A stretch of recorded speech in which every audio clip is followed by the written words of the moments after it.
temptations. A lot of people talk to me and tell that ma'am we have a lot of temptations regarding doing this, और हम बार बार अपना phone चलाने लगते हैं, हम बहुत जल्दी डिस्ट्रैक्टेड जाते हैं. सो भाई इन टेम्पटेशंस को आप ही को रिमूव करना है. ये सब करने के लिए और कोई नहीं आएगा. आपको इस चीज़ का बहुत ज़्यादा ध्यान रखना पड़ेगा that setting yourself up for success by managing yourself and your surroundings by removing the temptations. It helps you to make a decision automatic and reinforcing so that you can focus on your priorities and the decisions that matter more. जब आपके लिए ये decision ज़्यादा matter करने लगेंगे तो आपको समझ में आने लगेगा कि यार अभी मेरे लिए हो सकता है राइट नाउ, कल मैं अपने दोस्तों से मिला हूँ तो आज इंपॉर्टेंट नहीं है उनसे मिलना, आज मेरे काम पे मेरे को फोकस करना ज़रूरी है. आई नो वो जब दोस्तों का फ़ोन आता है तो बड़ी टेम्पटेशन होती है कि यार मैं भी चला जाता हूँ. बट अगर आप अपने गोल के प्रति काम करना चाहते हैं और आज के दिन आपकी प्रायोरिटी अगर आपका काम है तो मेक श्योर करिए कि पहले अपना काम करिए और फिर उसके बाद दोस्तों से मिलिए, इंस्टाग्राम चलाइए, जो भी करते हो वो करते रहिए. एंड साथ ही साथ मुझे लाइक शेयर और सब्सक्राइब ज़रूर करें अगर आपको मेरी वीडियो पसंद आई हो. So next is give yourself a backup plan. You should always have a backup plan. There are always two theories that go side by side. First is अगर आप बैकअप प्लान नहीं रखते हो तो आप हमेशा ये सोच के चलते हो कि यार मुझे इसी पे काम करना है.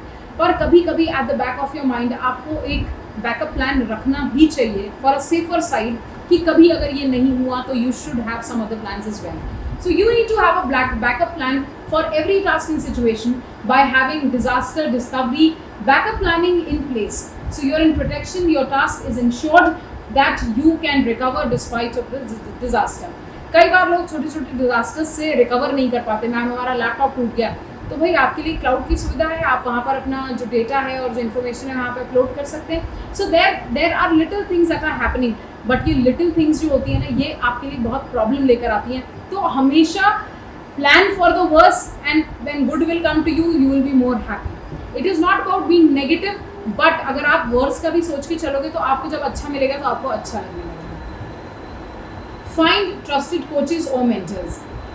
Mentors serve as the guide to their mentees, and their job is to listen, offer advice, encouragement, and support. Mentoring does not need a long-term commitment.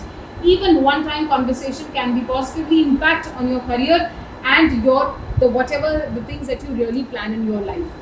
So basically, जैसे एग्जाम्पल के लिए अगर मैं कहूँ तो जैसे हमारे पास श्री कृष्ण है और एक जगह अर्जुन है, तो अर्जुन ने अपने सारथी कृष्ण चुने और यहाँ पर ये बताया कि भाई कैसे एक सही कोच, एक सही गाइड उनको एक पूरे वॉर में उनको जिता के ले गया. सो भाई ऐसे बहुत सारे एग्जाम्पल्स हैं जहाँ पर you will have to understand कि भाई कैसे आप एक बेटर कोच बन सकते हैं. टीचर्स के लिए मेरा एडवाइस रहता है हमेशा अपने बच्चों को मोटिवेट करके रखिए, उन्हें डराइए, धमकाइए या मारिए नहीं, क्योंकि इन सब से कोई कंक्लूजन नहीं आता. But at the same time you can always love the children and you can love and enjoy with the children. Same चीज़ की try and respect your coaches, try and be with them and trust me and trust on this journey that will help you to be a better person. So forgive yourself and move forward. Practicing self-forgiveness can be better for the mental and emotional well-being, more positive attitude and a healthier relationship. It is a related outcome that ties self-compassion and higher level of success, productivity and focus and concentration. Basically, जब आप किसी को माफ़ करते हैं तो आप किसी को माफ़ नहीं करते, आप अपने आप को माफ़ करते हैं ताकि मैं उस व्यक्ति के बारे में न सोचूं और उस बात के बारे में न सोचूं जो मुझे परेशान करती है. सो आपने यहाँ पर क्या करा है, आपने सामने वाले को तो माफ़ किया ही है, but at the same time अपने आप को भी माफ़ी दी और आप उस बात से आगे बढ़ गए हैं. हर बात का जीवन में जवाब देना या अर्थात ढूंढना सही नहीं है, इसीलिए आप क्या करते हैं, आप उस बात से मूव फॉरवर्ड कर जाते हैं. ठीक है. सो आपको लाइफ में परेशान नहीं करना है, अपने आप को फॉरगिव करना है. छोटी छोटी चीज़ों से अपने आप को फॉरगिव करिए. अगर आपसे कोई गलती हो गई है सो दैट इज़ ऑब्वियस, आप ह्यूमंस हैं, आपसे एरर पॉसिबिलिटी है.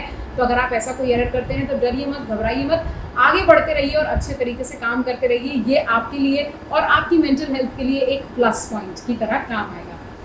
Next is know your strength and weakness. Always make sure that you know about your self. जितना ज़्यादा आप कभी इंटरव्यू में भी जाते हैं या अपने आप को जितना ज़्यादा जानेंगे तो सामने वाले को ये लगेगा कि दिस पर्सन नोज हिमसेल्फ. ठीक है. तो इन छोटी छोटी चीज़ों का ध्यान रखेंगे. So having an acute sense of who you are helps you to decide what you do and how you improve. So often self awareness is reveal a skill gap that you have to work on. आपको हमेशा पता होना चाहिए कि कौन सी skills हैं जो आपको इनहेरिट करनी है, कौन सी ऐसी स्किल्स हैं जो अभी आपको लेनी है और ये आपको हेल्प करने वाली है. So knowing your strength and weakness is self-awareness that helps you to exploit your strength and cope up with your weakness. आपकी strength को और stronger बनाना है, अपनी weakness पे काम करके उसको better बनाना है. ये हमारा target होना चाहिए. So I think this is it from my side on a few tips that I've told you, that how can you be more disciplined, how can you be more focused in your life, and how will you do better in your life. If you think my video was helpful to you, then make sure that you like, share and subscribe my channel. And thank you guys for all your love. Thank you.